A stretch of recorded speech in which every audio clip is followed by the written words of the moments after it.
Why am I interested in creating this kind of work? I'd like to explain through the context of my photographic expression, starting by going back to 2008 when I created the artwork Seed. I photographed craftspeople of my generation who have inherited traditional crafts in various regions of Japan to make a series of portraits. I was 28 at the time, and the fact I had to take over my family's kimono dyeing works was on my mind. I wanted to capture in photographs the feelings of people in similar situations, what they were feeling as they worked in a declining craft industry. In order to draw out their unspoken feelings that were hidden deep in their hearts, I asked them to write a letter to themselves 10 years from now, and pressed the shutter button while asking them to think about the contents of the letter. I kept the letters and promised to come back in 10 years to photograph them again.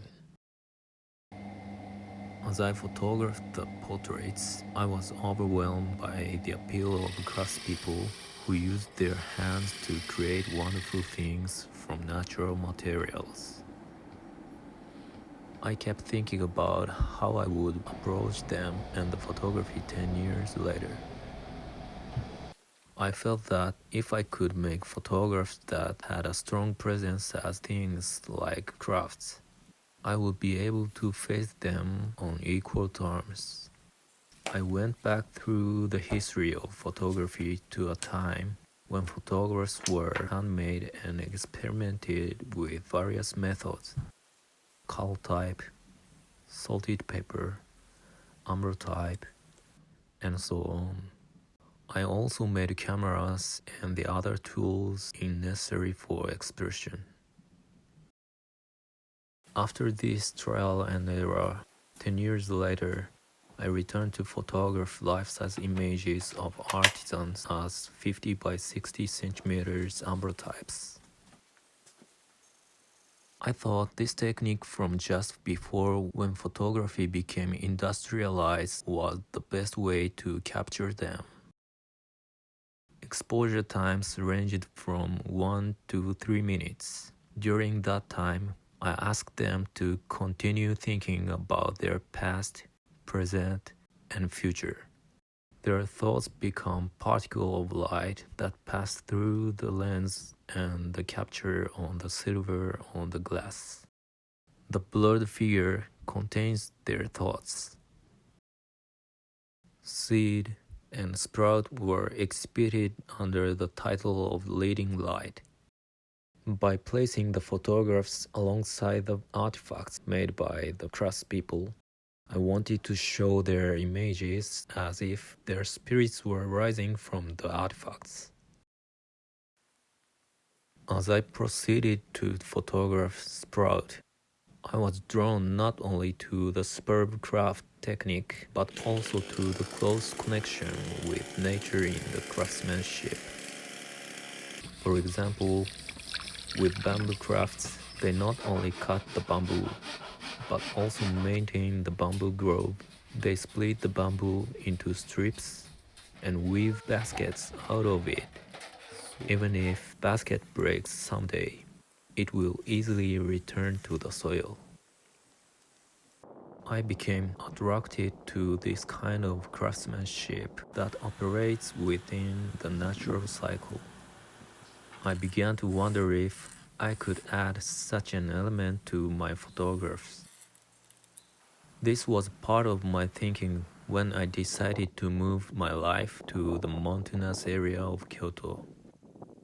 In my exhibits after moving to Kyoto, I started using a technique that was used by painters to make preliminary sketches before the invention of photography: camera oscura, built using local wood. This photographic expression uses dark space and light, and although it does not have the documentary effect of a photograph, it offers the experience of seeing in beautiful light. At the same time, soon after I moved here, I found out that there were plans to construct an enormous and extensive tunnel through the area to extend the Hokuriku Shinkansen bullet train line. The line will also go under the city center of Kyoto, and there are concerns that this will damage the environment and culture. I created the artwork, The Long Tunnel, in order to make as many people as possible aware of this plan. First, I created photographs of my local landscapes as ambrotypes. Then, I intentionally broke the original glass plates and had them restored with the silver joint called gintsugi. Once something is broken, it cannot be restored to its original state, but it can still be beautifully restored. We need to take another look at the culture and ways of thinking that have existed in Japan for a long time.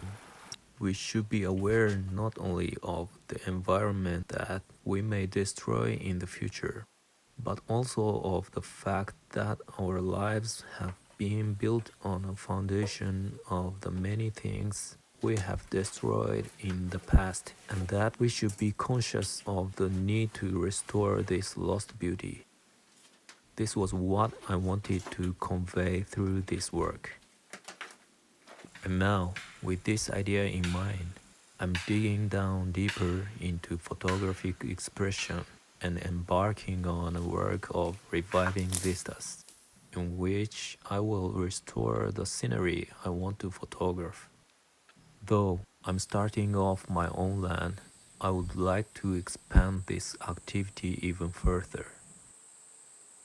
The countryside in this region is beautiful, but there are many things that I would like to photograph if only I could change a few things. For example, the nets that cover the fields to protect them from animals. The landscape of this area has changed dramatically over the past few decades. There are many reasons why animals have come down into human habitat areas, and I think that this is something that has to be tackled going forward. The road ahead is long. We will continue to make progress little by little, taking our time in order to restore the beautiful scenery.